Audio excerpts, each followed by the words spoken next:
Long live Adasia, my friend, forever 17. I love you. Coming to you tonight, sitting down. This is the first of many interviews we're gonna do. This is a one-on-one with J-How Trainer. We're bringing you Miss Jordyn Poole to kind of get us started. So I want to talk about her journey in basketball. Want to give you an insight on who she is as a basketball player, but more importantly, who she is as an individual. You ready to go, Miss Poole? Yes, sir. Don't hit me with the yes, sir. This ain't that formal. So just to kind of start off with, let's just talk about kind of where basketball kind of started for you and what got you started in playing basketball. Yeah, when I moved down here from Alabama, I was probably like 6 or 7. My dad, he took me and my brother to the gym, and like at first it was just like a bonding experience, but then it turned into like, you know, he told me I had natural talent, and he seen like my natural ability. So went home, told me and my mom, like, if I take it serious, or, you know, if I keep working at this, I could be really good. Like, I enjoyed it too, so just kept going. Just kind of happened naturally, huh? Yeah. That love for the game. Yeah. Good. Well, talk about how your family has played a role in your journey thus far. Yeah, I mean, all credit goes to them for real. You know, they pushed me to, you know, as hard as they can. You know, they've made me, you know, the person I am today. You know, they tell me good stuff, bad stuff. You know, just help me learn from everything, and, you know, tell me everything my best interest, you know, to help me get where I'm at and where I can be. Right, for sure. You have some prominent people in your life right now. Talk about the impact of Jason Barnes and Roosevelt Barnes had on you as well. Yeah, knowing the, you know, the great athletes that they were, and like, you know, how important they are to this city. For sure. It just means a lot to be able to be like related to him. Call him Jason Barnes, my dad, and you know, Uncle Junie, my uncle, Roosevelt. Uncle Yeah, but I learned a lot from them. I've learned a lot from them over the years. Just training, shooting with Uncle Junie, like, it's just a blessing. So we're gonna transition a little bit. We was just sitting here talking before the cameras got rolling. Yeah. And you said you couldn't believe that your high school career has come to an end. Yeah. First off, let's just talk about that initial feeling and that realization and how you feel about that. Yeah, I mean, it's kind of just now starting to like feel real, you know? I feel like I just came in here. Like, like freshman year was just like last year. You know, I remember it like the back of my hand. So just to like, you know, to say it's over, it just, it don't feel real at all. But I'm proud of everything I've done in these 4 years. For sure. Yeah. For sure. You definitely made an impact on the city. What do you think your most memorable moment kind of of your high school career? Yeah. Or even middle school?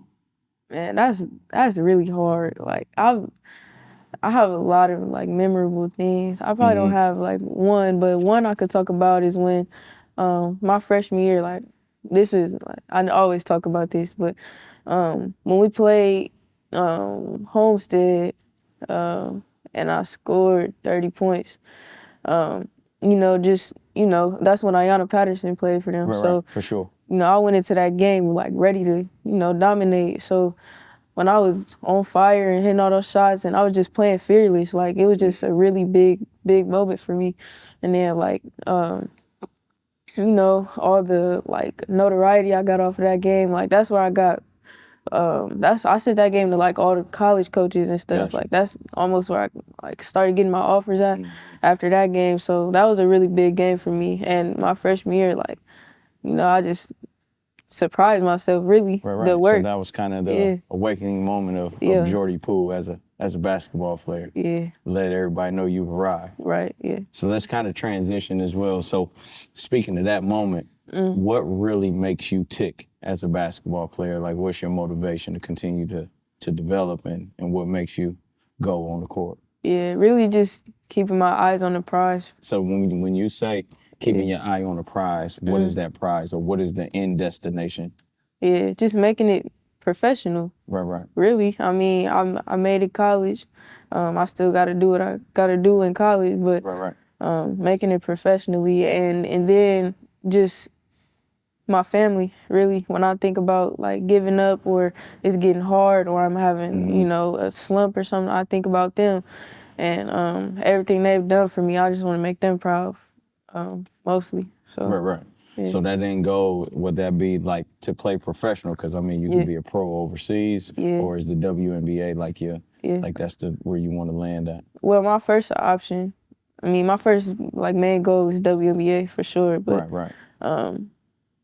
you know, if I have to go overseas, I will. But I just want to play professional basketball. But I think I can make it WNBA. You think you can get there? Yeah.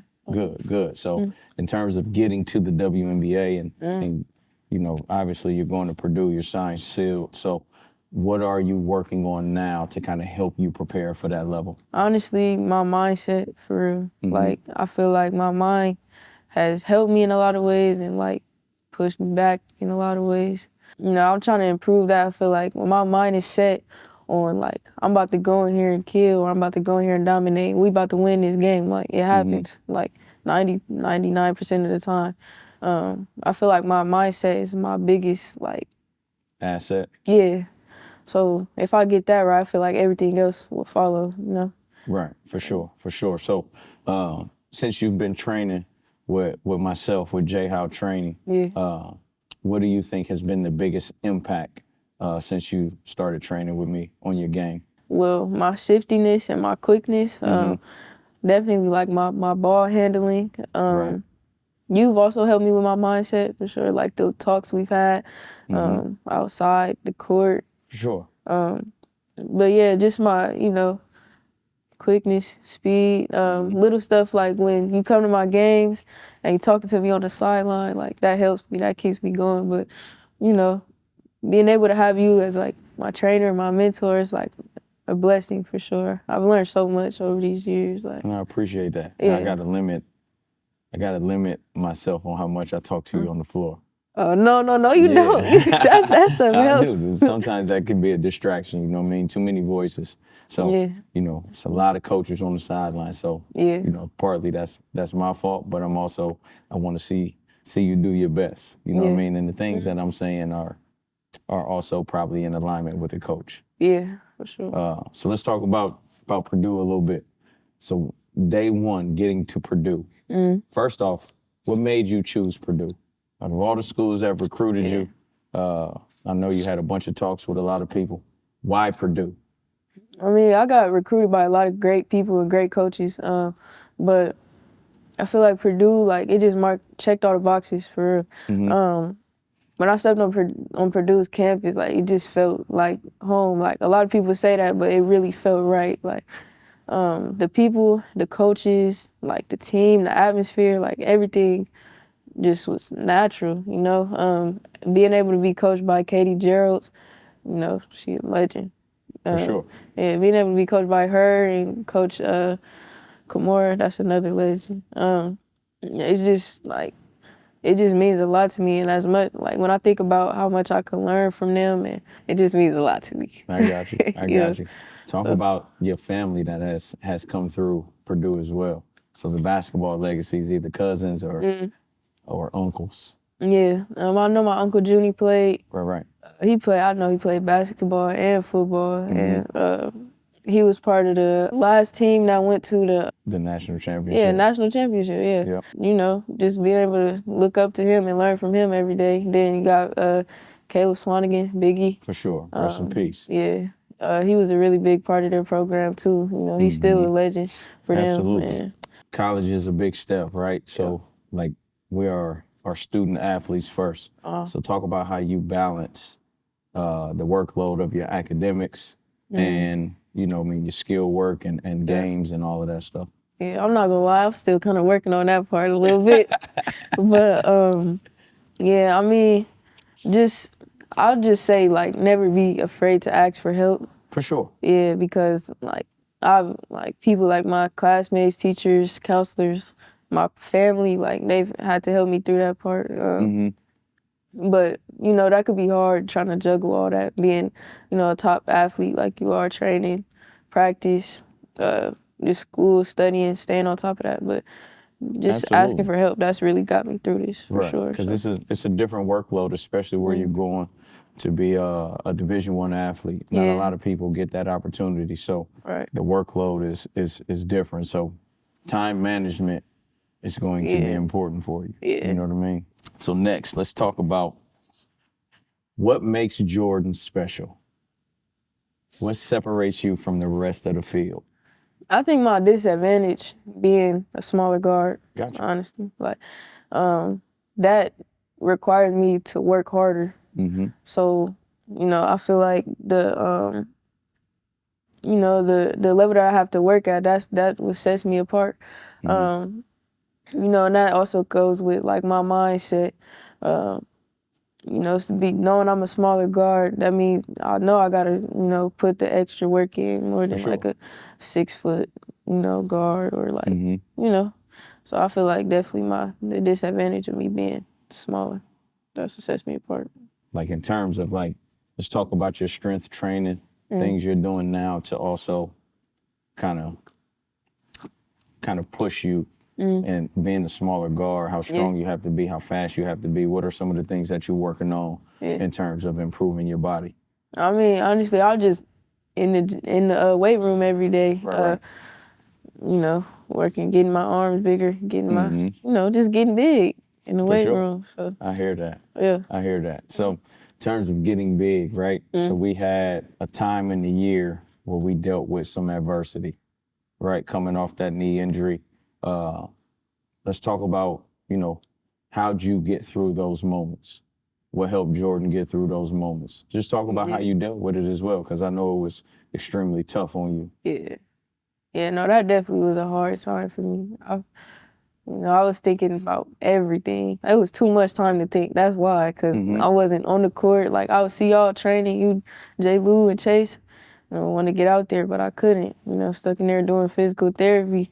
But honestly, like, really just praying and talking to my mom. I used my relationship with God to, get me through those kind of moments. Right. I prayed a lot, for sure.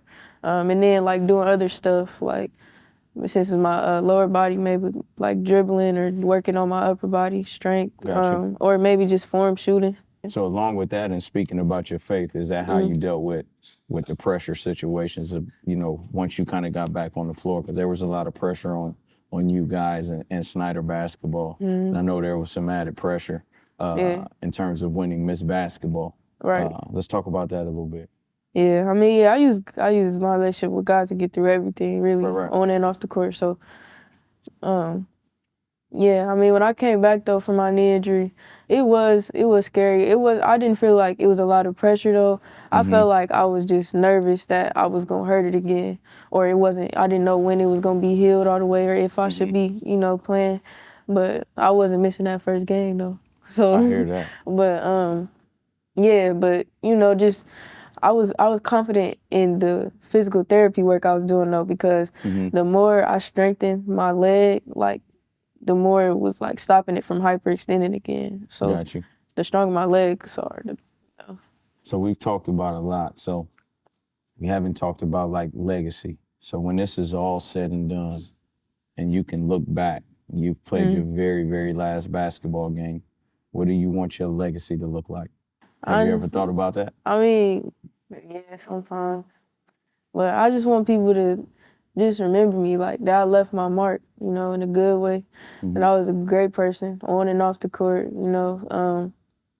how I carry myself, I take a lot of pride in that, because, I want people to remember me as, not cocky or not arrogant, just humble. And then, like, I just want people to remember that I was just a great player. I mean, and all the work I put in, like, I just want them to remember all that. Yeah.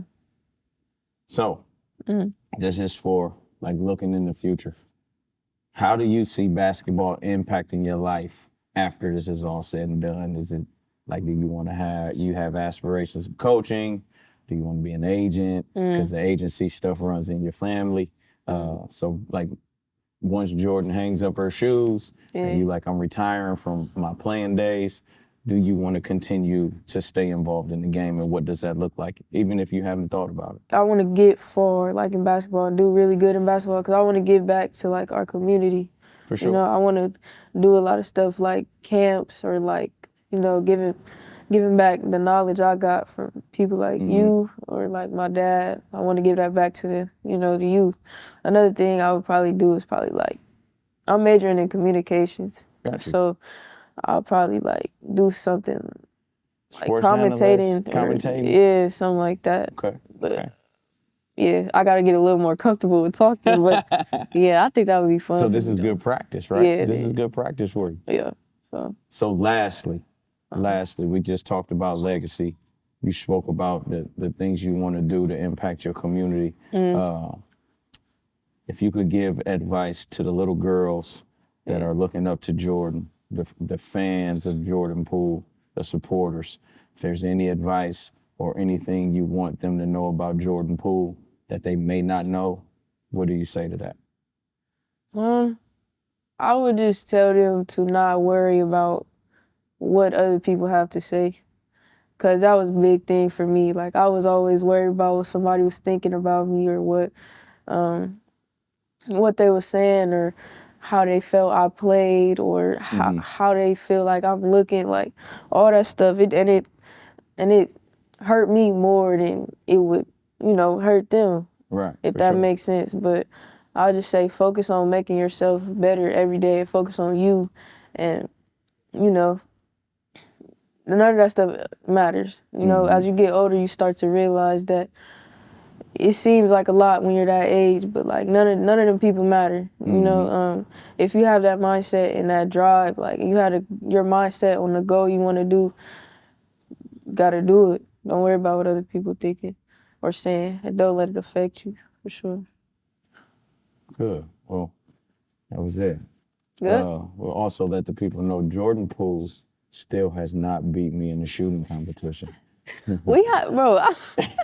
I literally was right there. That we had to stop her. Now It's the whole cool. world gonna know. Okay, that's fine. We could do it. We could do it whenever. We gonna get it on camera. So yeah, we can get that one on camera. All right, we'll cool. get that footage. Perfect. Yeah. Cool. Well, we appreciate y'all checking in with J. Howe Training and Miss Jordyn Poole. Yeah. Yeah. What you think?